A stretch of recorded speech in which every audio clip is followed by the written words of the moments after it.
C'est parti.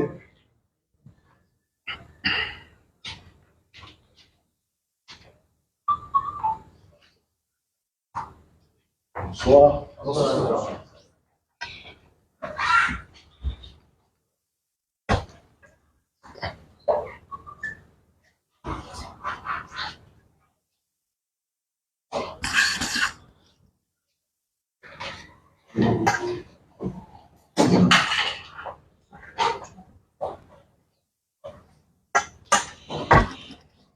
Bonsoir, chers amis de la presse. On se serait privé, en d'autres circonstances, d'avoir cet entretien à la veille de l'arrivée de notre candidat à l'élection présidentielle, notre allié Moïse Katumbi Tchapwe, le candidat numéro 3, qui, au cours de son périple, a prévu depuis de longues semaines, de venir communier dans l'espace du Grand Kasaï, en commençant par la ville de Kananga, à partir de ce mercredi. Nous sommes donc surpris de voir que le pouvoir sortant de M. Félix Antoine Tshisekedi a jugé bon de jouer à la provocation en déprogrammant l'arrivée du président de la République sortant, qui était prévu initialement pour ce jeudi, en le mettant le même jour, pratiquement aux mêmes heures, que l'arrivée du candidat Moïse Katumbi ici dans la ville de Kananga. Je tiens à noter que depuis le début, nous nous sommes battus pour avoir un processus électoral apaisé dans lequel toutes les parties prenantes doivent s'exprimer librement en évitant à la fois la violence, les actes de barbarie et d'éviter d'attiser la tension parce que ce pays doit exister et survivre au-delà des élections. Mais nous avons le sentiment qu'aujourd'hui, par cet acte, par peur sans doute dans le camp en face, ils ont considéré que la meilleure manière de vendre leur projet, c'était de jouer à la provocation en programmant la visite du candidat président sortant, M. Félix Antoine Tshisekedi, au même jour et aux mêmes heures. Et ce qui nous pose un problème particulier, c'est que les services d'ordre, les services administratifs, urbains et municipaux ont soulevé la question de la sécurité du candidat numéro 3 en nous faisant savoir que les forces de police étaient entièrement réquisitionnées pour la sécurité du président, donc du candidat sortant, du président sortant, et qu'il ne pouvait pas, dans les conditions actuelles, assurer la sécurité de notre candidat. Je considère et je dénonce avec la dernière énergie cette ultime manœuvre qui dénote non seulement que les actes de violence que nous enregistrons dans cette province depuis des années sont orchestrés avec la bénédiction du pouvoir en place. Voilà, désormais, on connaît l'auteur, les auteurs, les complices de la violence qui est entretenue ici contre les adversaires politiques depuis des années, en utilisant, en instrumentalisant, en opposant les citoyens de cette partie de la République, les uns contre les autres, à défaut d'avoir un bilan, d'avoir réalisé les attentes de la population. Le barrage Katende, que les gens ont entendu éperdument et qui n'a pas été réalisé, le 100 jours qui n'ont rien donné dans cette province, les projets Tchilé-Gelou qui n'existent que sur les pancartes, la route Kalamambouji qui a laissé en désarroi toute la province, et les prix des biens de première nécessité, en commençant par les mécas dans cette province qui a atteint des sommets, 12 000 francs le méca, et laissant une population appauvrie dans des difficultés indicibles. Voilà un pouvoir qui n'a pas de discours et qui utilise la voie de la provocation comme voie d'expression. Nous voudrons ici faire savoir à la communauté nationale internationale que la République démocratique du Congo, dans l'intégrité de son territoire, est régie par les mêmes lois, les mêmes règles, et que la simple courtoisie démocratique exige de la part du pouvoir sortant un minimum d'exemplarité et de ne pas aujourd'hui se fendre dans ces derniers gestes de désespoir pour opposer les populations de la province. Et donc, nous le tiendrons complètement et entièrement responsable de ce qui peut advenir suite à cette décision malencontreuse.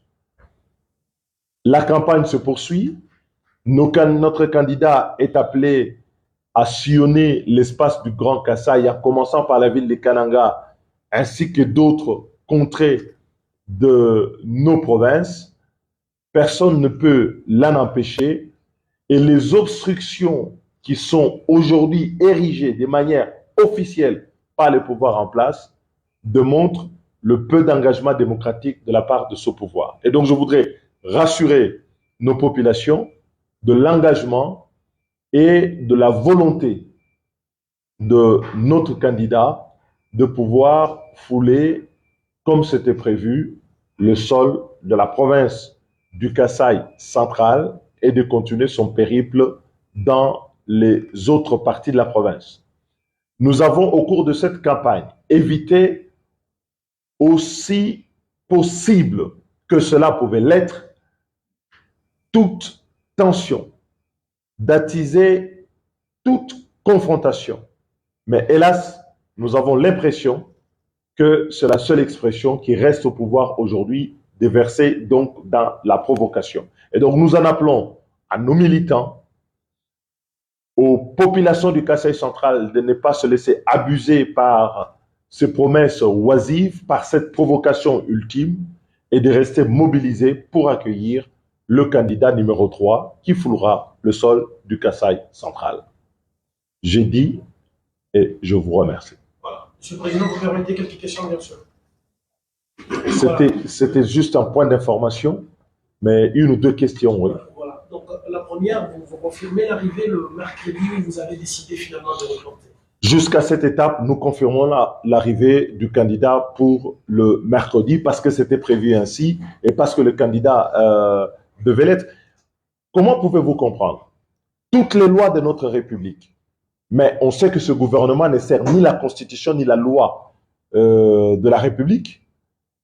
Toutes les lois de ce pays indiquent qu'en la matière, on ne peut pas, non seulement ici, programmer le même jour, au même endroit, je veux dire au même endroit, même la loi sur le statut de l'opposition, qui reconnaît à l'opposition un certain nombre de droits, érige en entrave une telle pratique.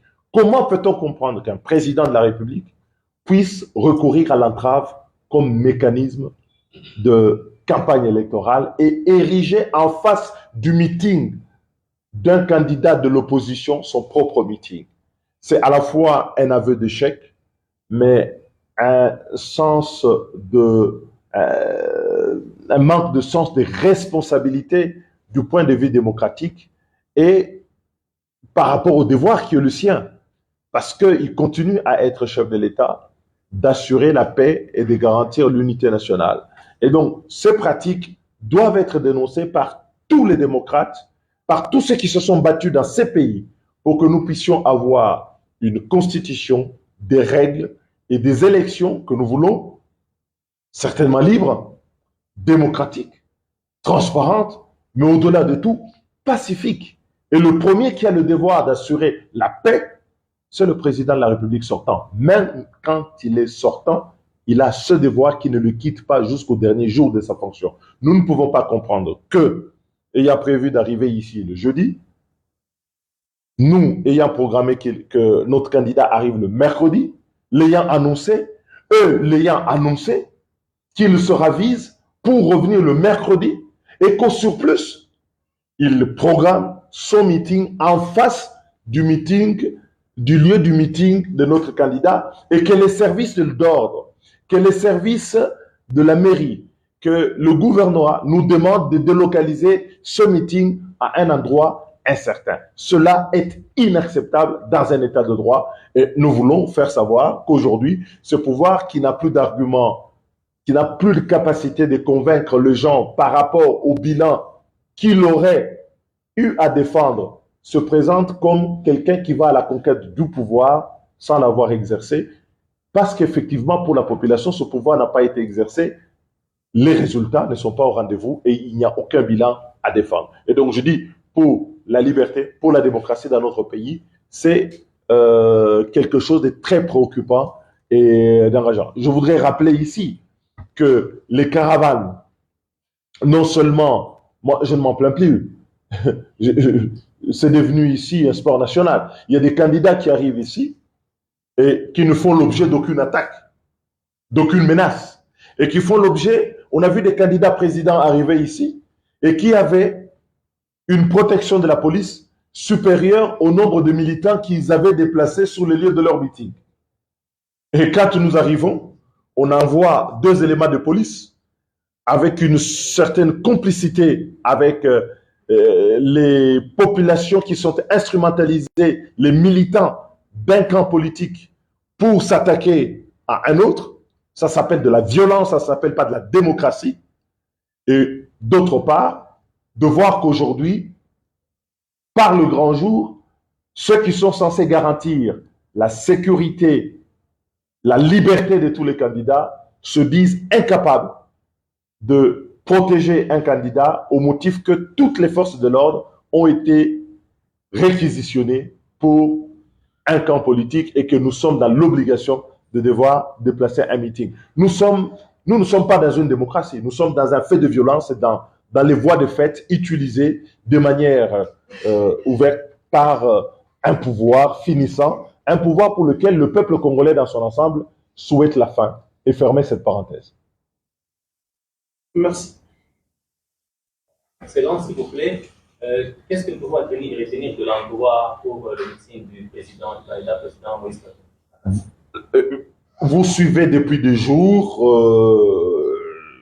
les membres d'ensemble, les membres de LGD, les membres d'Envol sur la ville de Kananga passent dans les médias et vous disent que la place qui est prévue pour ce rassemblement, c'est la place Mukenge Chabantou. Et vous pouvez voir que dès aujourd'hui, le pouvoir en place a organisé la place de l'indépendance, c'est-à-dire, pour ceux qui connaissent la ville de Kananga, c'est-à-dire en face du lieu où un meeting est prévu, on a autorisé que ceux qui étaient prévus pour venir jeudi doivent venir le mercredi aux mêmes heures et au même endroit. Ça veut dire que les autorités provinciales, les autorités nationales, le pouvoir sortant se veut d'organiser un chaos de faits de violence en cette fin de campagne, et ce qui est fort regrettable. Et ils doivent être tenus pour responsables de tout ce qui peut advenir à la suite de ce type de comportements qui, pour le moins, sont irresponsables. Je veux dire que une campagne électorale ne peut pas être la fin de la République ne peut pas être la fin de l'État. L'État doit protéger tout le monde dans ses droits et tout le monde doit être traité sur le même pied d'égalité sans regarder les qualités et les camps politiques auxquels les uns et les autres appartiennent. Alors, honorable, juste pour éviter ce que vous venez de qualifier de provocation, est-ce que vous envisagérez changer la date d'arrivée? Vous envisagérez la session? Je suis venu vous dire qu'il y a ici un fait majeur de provocation dans cette campagne. Je ne suis pas venu ici délibérer avec vous sur ce que nous faisons. Je vous dis, il y a ici un fait majeur, troublant, qui porte atteinte. Le fait est grave. Le fait est grave. Nous avons affaire à un président de la République sortant qui doit être le gardien non seulement de la Constitution, qui doit assurer le respect des lois, qui doit garantir que la démocratie dans ce pays fonctionne, mais qui, dans les cas d'espèce, préfère aller à une confrontation inutile de la population plutôt que de permettre à une campagne de respirer. Il a prévu de venir le jeudi. Pourquoi il déplace ça le mercredi? Et je vous dis que de ce que j'apprends dans les autres contrées que nous devons visiter, ils sont en train de déplacer les dates d'arrivée au même jour que celles prévues pour les déplacements de notre candidat. Il y a pas mieux que ça pour prouver la provocation. Et puis, je vous avais toujours dit, on me dit ici, la population au Kasaï central, qui est désabusée par les promesses non réalisées du pouvoir sortant. Qu'est-ce qu'on a fait pour le Kasaï central? Rien du tout. Qu'est-ce qu'on a fait pour le Kasaï? Rien du tout. Qu'est-ce qu'on a fait même pour le Kasaï oriental? Rien du tout. Parce que le projet majeur attendu par nos populations n'ont pas été rencontrés. Mais plutôt que d'avouer, parce qu'une faute avouée est à moitié pardonnée, d'avouer cela, on veut ici aller dans la surenchère de la violence pour masquer l'absence de résultats sur le terrain. On ne peut pas l'accepter et je trouve que cela doit être dénoncé par tous les démocrates parce que lorsqu'un pouvoir sortant n'a plus de discours sur son bilan, mais que le seul discours qui lui reste, c'est la provocation et la violence, c'est un pouvoir qu'il faut pouvoir déclasser. Dernière question, Alain. C'est pour répondre des top convaincants. Il y a les autorités locales ont fait une déclaration il y a à peu près une heure où ils promettent de stériliser les candidats Moïse Katumbi qui arrivent demain, aussi les candidats Félix Antoine Tshisekedi. D'après les explications qu'ils ont fournies, les partis ensemble avaient sollicité la place Moukenge Chabantou après que l'Union sacrée ait sollicité la place de l'indépendance. Pourquoi vous refusez de tenir votre meeting au niveau de la place T10 où on a demandé à ce qu'il y ait des meetings là-bas? Non, ce que les autorités doivent vous dire et qui ne relève pas peut-être de leurs compétences, et c'est le fait politique ici, pourquoi est-ce que l'arrivée du candidat président de la République sortant, qui était prévu pour le jeudi, et toutes les radios ici en parlent, vous en parlez, Top Congo, vous savez que le président sortant arrive ici et qu'il était censé être à Monéditou, demain je crois. Donc, pourquoi ce changement de calendrier brusque pour venir au même endroit? Et je vais vous dire, ce n'est pas le seul endroit où ils ont changé de calendrier, ils ont changé ailleurs. La provocation, elle est là. Il ne faut pas tourner autour du pot et essayer de reporter les responsabilités que certains refusent d'assumer ailleurs. J'ai toujours dit que ce pouvoir n'a rien de démocratique, que c'est un pouvoir qui est basé sur la tricherie et sur la violence. Et aujourd'hui, on a au moins la preuve par neuf que tous les actes de violence qui étaient commis ici, l'instrumentalisation de la jeunesse à qui on n'a pas donné d'emploi, à qui on n'a pas donné du travail, étaient instrumentalisés, non pas par les autorités provinciales, mais les autorités provinciales de connivence instrumentalisées par le pouvoir de Kinshasa, le pouvoir sortant. On a aujourd'hui la preuve. Parce qu'il n'y a pas de raison à ce que, lorsque certains candidats arrivent ici, tout aussi candidats président de la République, donc challengeant le président de la République, ils puissent bénéficier à la fois de la protection de la police et qu'il n'y ait pas d'incident, on puisse empêcher les incidents et que lorsque nous venons, que la tension revienne et que les incidents reviennent. Mais je sais aussi que ce qui leur fait peur, c'est le fait que nous prenions cette position. Mais vous savez, la liberté n'est pas un don qu'on reçoit ou qu'on entend de M. Tshisekedi de son pouvoir. La liberté, est quelque chose pour laquelle nous nous sommes battus dans ce pays et que nous tenons de notre constitution. Nous la défendrons jusqu'au bout, sans concession, sans compromis. La liberté, elle doit être respectée et elle sera respectée pour tout le monde. Elle doit être respectée par tous, au service de tous. On ne peut pas être dans un État où certains s'imagineraient qu'ils auraient plus de droits que d'autres, où certains s'imagineraient qu'il y aurait des parties de l'État congolais sur lesquelles règne un autre droit. Parce que quand on vient ici au Kasaï, on a l'impression qu'une partie des dirigeants veut imposer ici au Kasaï une loi du silence, une loi de la violence, une loi d'un parti unique, mais par la force, qu'on nous laisse nous exprimer dans la liberté auprès de nos concitoyens qu'ils ont abandonnés pendant 5 ans et qu'ils viennent mentir, à qui ils viennent raconter des histoires et raconter des mensonges sur des promesses qu'ils ne réaliseront pas, qu'ils n'ont pas réalisées sur les 5 dernières années. Et donc je suis là à la défense de mon pays, à la défense de mon peuple, à la défense de la liberté. Et donc ça, c'est sans concession. Dire aujourd'hui qu'on doit accepter nécessairement d'aller nous déplacer. Notre matériel était déjà déplacé. La tribune était en train de déplacer. Le représentant d'ensemble, maître qui est ici, va vous dire que il a rencontré les autorités municipales, l'accord avait été donné, et brusquement, on se fait rappeler pour dire non, on ne peut plus organiser.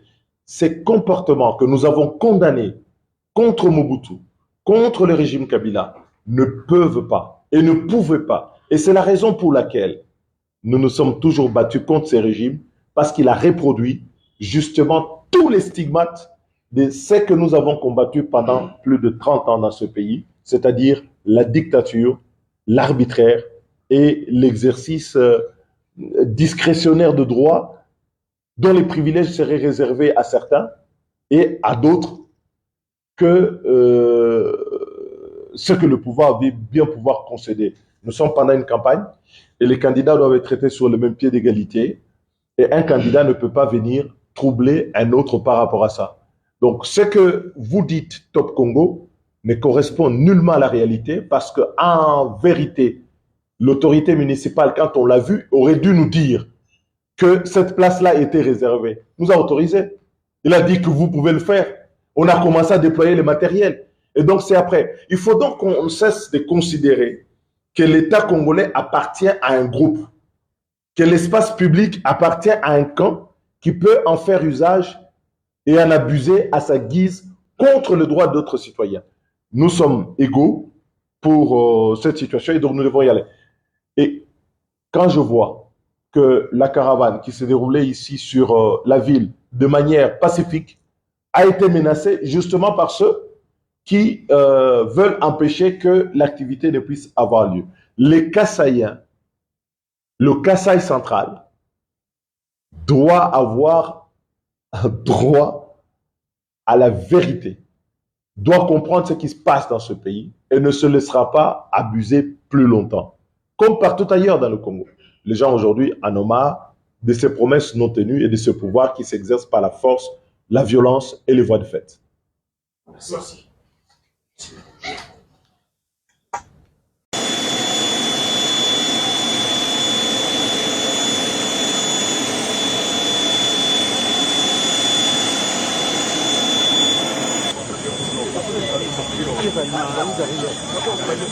Valide